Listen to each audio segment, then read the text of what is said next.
Good morning everyone, কেমন আছো তোমরা সবাই? আশা করছি সবাই খুব ভালো আছো আর আমি অনেকটা ভালো আছি।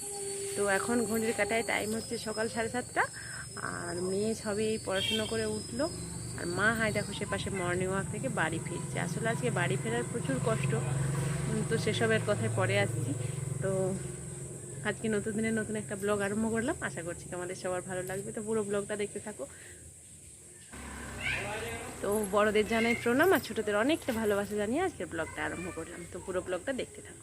তো সকাল সকাল ঘুম থেকে উঠে এই দেখো স্নান সেরে ফ্রেশ হয়ে জামা কাপড় এইসব মিলে একদম ধুয়ে মুছে দিয়েছি। তোমাদের দাদা ভাই ওই দেখো এদিকে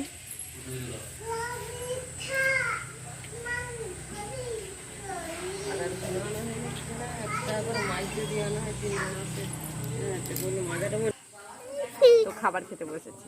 শোনা, তুমি কি করছো? মশা বসে যাচ্ছে দেখছি। বাবু দাঁড়িয়ে আছে। আমাদের সাঁকো কি হয়েছে বাবু? তো তোমাদের কথায় কথায় আসাই হলো না। আমাদের সাঁকোটা কালকে রাত্রেবেলায় মানে একটু টোটো ঢুকেছিল, মানে আমাদের না, পাশের বাড়ির আর কি, একটু একটা মাল ঢুকেছিল টোটোয় করে। ওই সাঁকোটাতে আগে টোটো ঢুকতো, তো যখন সেই অষ্টম প্রহরগুলো হতো তখন টোটো ঢুকতো, কিন্তু এখন বর্ষার জন্য মনে হয় সাঁকোটা খারাপ হয়ে গেছে। কালকে টোটোটা ঢুকেছিল, তো তারপর একদম টোটোটা মানে সমেত বসে গেছে, সাঁকোটা অনেকটা বসে গেছে গাঢ়া হয়ে, মানে ভেঙে গেছে জাস্ট কোনটা।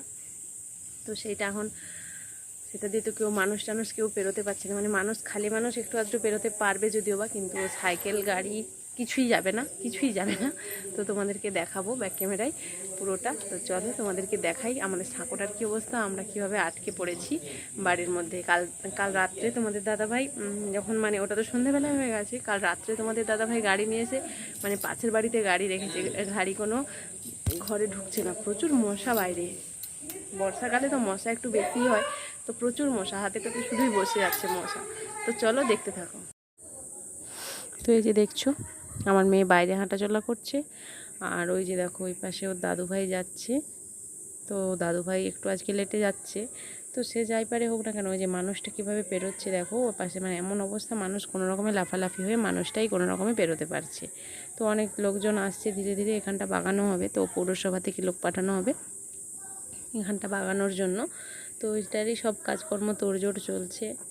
তো এই যে দেখছো পুরো সাঁকোটা একেবারে খুলে দিয়েছে, পুরো উপরে যে পাটাগুলো বেছানো ছিল, কাঠের পাটা ছিল যেগুলো, সেগুলো বেছানো ছিল, সেগুলো খুলে ফেলা হয়েছে। কারণ ভেতরে যে মানে পাটা বেছানোর নিচে যে অনেক কিছু বাঁশ টাঁশ দেওয়া থাকে, সেইগুলো হচ্ছে ভেঙে গেছে, তো সেইগুলোই এবার নতুন করে আবার লাগানো হবে। তো তার জন্য পাটাগুলো তো তুলতেই হবে, পাটাগুলো তুলে এবার ওর মধ্যে বাঁশ দেওয়া হবে, তারপর আবার পাটা বেছানো হবে, তারপরে সাঁকোটি বাগানো হবে। তো অনেক এখানে কাজকর্ম আছে, অনেক কাজ আছে, একটুক্ষণের ব্যাপার না, এটা হয়তো সারা দিনটাই লেগে যাবে। তো দেখা যাক কখনকে কি হয়। তো ততক্ষণ পর্যন্ত আপাতত আজকের দিনটা আমাদের কেটে যাবে, কারণ গাড়িটা যেহেতু পাশের বাড়িতে রয়েছে। তো চলো দেখতে থাকো। এই পাশে মা দেখো, মা বাজার থেকে আসার সময় যে মাছ এনেছে, তোমাদের দাদাভাই মাছের মাথা খাবে বলেছিল, মাছের মাথা, ওই জন্য এই যে মা মাছের মাথা এনেছে 4 পিস, মানে 2 পিস মাছের মাথা, 2 ভাগ করে করে 4টে মাছের মাথা হয়েছে। আর এটা রুই মাছ। আর এইটা তোমাদের কালকে তো বলাই হয়নি, কাল যেহেতু আমি ব্লগটাই করা হয়নি, তো এটা আমার মা পাঠিয়েছে, কালকে পাঠিয়েছিল তালের সিজনে তালের পিঠে মা পাঠিয়েছিল। তো এটা আমার খুব প্রিয় জিনিস একটা আর কি। তালের যে ওই যে বড়াটা দেখালাম, ওই বড়াটা আমার খুব প্রিয়, তালের মানে ছোট ছোট গুলগুলোর থেকেও আমার ওই তালের বড়াটা ভীষণ প্রিয়। তো তোমাদের কার কার তালের বড়া খেতে ভালো লাগে কমেন্টে জানিও। তোমাদের দাদাভাই খাওয়া দাওয়া করে এখানে বসেছে, পয়সা গুনছে, মানে টাকা গুনছে, পোস্ট অফিস যাবে। আসলে কাল অফ ডে আছে ঠিকই, কাল মঙ্গলবার, কিন্তু আজ যেহেতু সোমবার, পোস্ট অফিসে একটু ভিড়ও হবে, তার মধ্যেও যেতে হবে, কারণ কালকে অনেক কাজ আছে, তার হবে না, ওই জন্য আজকে যাবে। তো সব কিছু কাজবাজ সেরে চলে এলাম রান্নাঘরে। রান্নাঘরে অনেকটা কাজকর্ম এগিয়ে ফেলেছি, তারপরেই তোমাদের সঙ্গে কথা বলতে এলাম। এই যে দেখছো এখন কড়াইয়ের মধ্যে পেঁয়াজটা আর পেঁয়াজ রসুন আর লঙ্কা একটু ভেজে নিচ্ছি, কারণ এটার মধ্যে শাক ভাজা করব। তো এই যে দেখছো পেঁয়াজ রসুনটা আমার একদম লাল লাল করে ভাজা হয়ে গেছে, এবার এর মধ্যে শাকটা দিয়ে দেবো। তো তোমাদের তো বলেইছি, মঙ্গলবার হলেও তোমাদের দাদাভাইয়ের কোনো মানে ছুটির দিনই থাকে না বলা যায়। কালকে সকাল থেকে বেরোবে, কখন আসবে তার কোনো ঠিক নেই। তো তার জন্য আজকেই পোস্ট অফিসের কাজটা সেরে নিল। তা না হলে আর হতো না। তো ওই জন্য কখন আসবে তার ঠিক নেই। তো নিল বলতে এইমাত্র গেছে পোস্ট অফিসে, দেখা যাক কখন ফেরে। তো মাছ এখানে দেখো বাবুর মাছের ঝোল করেছি, আমার আর তোমাদের দাদাভাইয়ের মাছের তেল ঝোল করেছি। মাছের 3 রকম রান্না হয়েছে। আর এটা দেখো মাছের আলু দিয়ে, এটাও মাছের ঝোল, তবে এটা একটু ঝাল দেওয়া আছে। আর আমার মেয়ে তো ঝাল খাবে না, ওই জন্য ওর আলাদা হয়েছে। আর এইটা দেখো এখানে পটলের ভর্তা করেছি, অনেকগুলো পটল বাবা পাঠিয়েছিল, তো পটল নষ্ট হয়ে যাবে, ওই জন্য ভাবলাম পটলের ভর্তা করেছি। আর এই যে দেখো এখানে উচ্ছে আলুর ভাজি করেছি আর শাক ভাজা। ব্যাস এই হচ্ছে আজকে আমাদের দুপুরবেলার মেনু। তো অনেকক্ষণ ধরে আমি রান্নাঘরে এসেছি, রান্না করেই যাচ্ছি, কারণ একটা একটা করে করতে তো সময় লেগে যায় বলো। মাছের 3 রকমের রান্নাটা করতেই তো সময় লেগে গেছে। এবার সবাই 3 রকমের না খেলেও, মানে আমার তো করতে 3 রকমের 3টে করতে তো টাইম লেগেই যায়, তাই না? তো তারপর একদম রান্নাবান্না সেরে, মানে এই মাত্র তরকারিগুলো হয়েছে, এখনও ভাত হচ্ছে। তো চালটা ধুয়ে এই তুললাম, তারপর ভাবলাম বাসনগুলো ধুয়ে নিই, এই জন্য বাসনগুলো ধুতে লেগেছি। আর আজকে বাইরে ওয়েদারটা মোটামুটি ভালো আছে, হালকা হালকা রোদ আছে, প্রচুর ভীষণ যে তীক্ষ্ণ রোদ তা নয়, হালকা হালকা রোদ রয়েছে। মানে কদিন যে অঝরে বৃষ্টি হচ্ছিলো, তারপরে এই যে 2 দিন ধরে একটু যে রোদ দিয়েছে, রাস্তাঘাট মানে মাটির যেই জায়গাগুলো বেরিয়ে থাকে আর কি, সেই জায়গাগুলো একটু শুকনো হয়েছে, মানুষ একটু বাইরে বেরোতে পারছে। এই কদিন তো বাইরে বেরোনোর মতো নয়। তো এই বৃষ্টিতেই অনেক জায়গাতে আবার বন্যা চলে এসছে, মানে অনেক জায়গাতেই বন্যা হয়ে গেছে। তো আমাদের এখানটায় বন্যা সেভাবে হয় না, কিছু কিছু এলাকা আছে যেই সব জায়গায় মানে অল্প বৃষ্টি হলে বন্যা হয়ে যায়, তো সেই সব জায়গায় অনেক জায়গাতেই বন্যা হয়ে গেছে অলরেডি। তো আমাদের এখানে শিলাবতী নদী রয়েছে, শিলাবতী নদীতেও জলটা ভীষণ বাড়ছে। তো কতদূর কি বাড়বে আমি যদিও বা জানি না, আমি যদিও বা এখনও দেখতে যাইনি। তো কাল তোমাদের দাদাভাইকে বলে রেখেছি, যদি তোমার বিকেল টাইমে একবার সময় হয় আমি একবার নদীটা দেখতে যাব, কারণ জল বাড়লে নদীটা দেখতে ভীষণ ভালো লাগে, তাই না? আর আমি যদি দেখতে যাই তোমাদেরকেও সঙ্গে নিয়ে তো অবশ্যই যাব। আর ছোট্টবেলা থেকে আমি বন্যা দেখি না, কখনোই বন্যা দেখি না।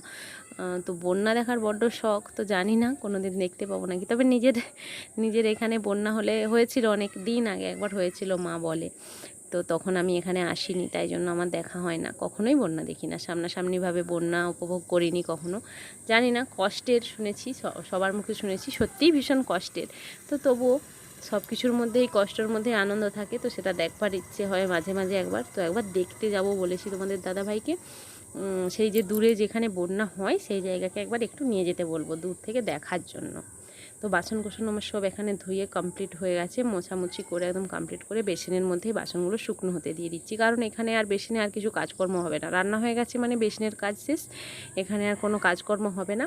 একদম এখানে দিয়ে দিলাম। আর এই যে দেখো এখানে আমার ভাতটা এখনও হচ্ছে, কারণ ভাতটা এখনও বাকি আছে, একদম শেষে ভাতটা বসিয়েছি। তো 2 দিকে রান্না করছিলাম, 2 দিকে না রান্না করলে না অনেক টাইম লেগে যায়।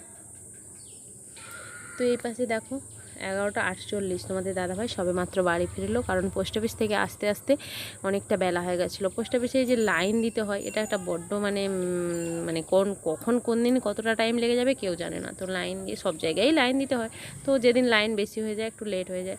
তো আজকে অনেক লেট হয়ে গেল। এইমাত্র খাওয়া দাওয়া করে এই যে বেরিয়েছে। আর এই যে আমাদের এখানে পুষি দেখো কী করছে, পুষি হচ্ছে মাছ খাচ্ছে। ওকে একদিন মানে মাঝে মাঝে মাছের সঙ্গে ভাত মেখে দিই, তো মাছের সঙ্গে ভাত দিলেও আবার ভাত খেতে চায় না, ভাতগুলি খাবে না, মাছগুলি বেছে বেছে খেয়ে নেবে, ভাত খাবে না, 2-4টা খাবে না। তো ওই জন্য আজকে ভাবলাম অনেকগুলো মাছের কাঁটা ছিল, মাছের মাথা আমার মেয়ে খেয়েছিল, মাছ একটু ছিল খায় না ও, এরকম সব মিলে অনেকটা মাছ ছিল, তো সেটা ওকে দিয়েছিলাম। আর এই দেখো তোমাদের দাদাভাই এ পাশ দিয়ে অফিস যাচ্ছে, কারণ এই পাশ দিয়ে পাশের বাড়ির যে সাঁকোটা রয়েছে ওখানটা দিয়ে একটুখানি রাস্তা আছে, যাওয়া যায়, আর কোনো দিক দিয়েই কোনোভাবেই যাওয়া যাবে না, ওটা দিয়ে যাওয়া যায়। তো ওই যে দেখছো সাঁকো দিয়ে তাদের পেরিয়ে ওইখানে গাড়ি রাখা আছে, ওইটা দিয়ে যাবে। আর আমাদের সাঁকো দিয়ে তো কোনোভাবে পেরোনোই যাচ্ছে না, সব পাটা খুলে দিয়েছে। তো ওই যে দেখছো তোমাদের দাদাভাই অফিস বেরিয়ে গেল।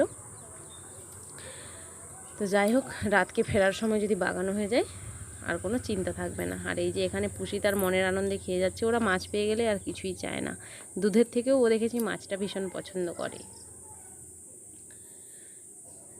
তোমাদের কাছে আসলাম একদম বিকেলবেলায়, একদম এখন ঘড়ির কাঁটায় টাইম হয়ে গেছে 3:45, এরকম একবারে যে বিকেল হয়েছে তা নয়, 4টা বাজলে বিকেল হয়। তো যাই হোক 3:45 এরকম। তো মেয়ে আজকে তাড়াতাড়ি ঘুম থেকে উঠে গেছিলো, আর ওর ঠাম্মি বাড়িতে নেই, একটু বাজারে গেছে, তো ওই জন্য ওকে ভাবলাম পড়তে বসিয়ে দিই, ঠাম্মি আসলে তার সঙ্গে একটু হাঁটাহাঁটি করতে বাইরে বেরোবে, তো সেই জন্য। তো এই যে দেখছো ও পড়তে বসে গেছে নিজের মতো করে, ওকে বলেছিলাম আমি যে তুমি লেখো আর আমি বাইরের একটু কাজকর্ম সেরে আসি, তো সেই রকম কথা অনুযায়ী ও তার লিখছে। তো লেখার মাঝে আমি একবার এলাম দেখতে, সেই জন্য তোমাদেরকেও দেখালাম ও কি করছে।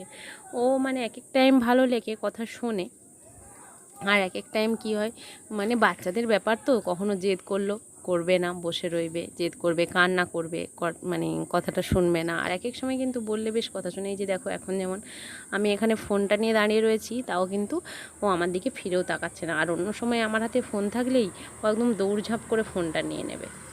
এই হচ্ছে বাচ্চাদের ব্যাপার।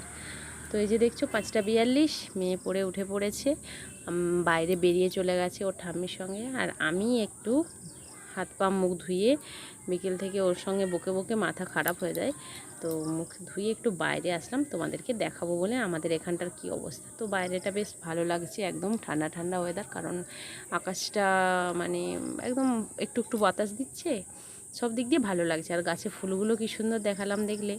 আর এই দেখো আমাদের সাঁকোটা মোটামুটি বাগানো হয়েছে, এখনও ধারগুলো বাকি রয়েছে বাগাতে, এখনও অনেকটা কাজ বাকি রয়েছে সাঁকোর। এই যে দেখছো এইগুলো এখনও ভাঙা ভাঙা রয়েছে। বিকেলবেলার বাইরের ওয়েদারটাও খুব সুন্দর লাগছে, চারপাশটা সবুজ। বর্ষার জন্য তোমাদের বারবারই বলেছি, বর্ষার জন্য এই পাশে আমাদের গাছপালাটা তো প্রচুর আছে, তো ওই জন্য প্রচুর সবুজ, চারপাশটাই সবুজ।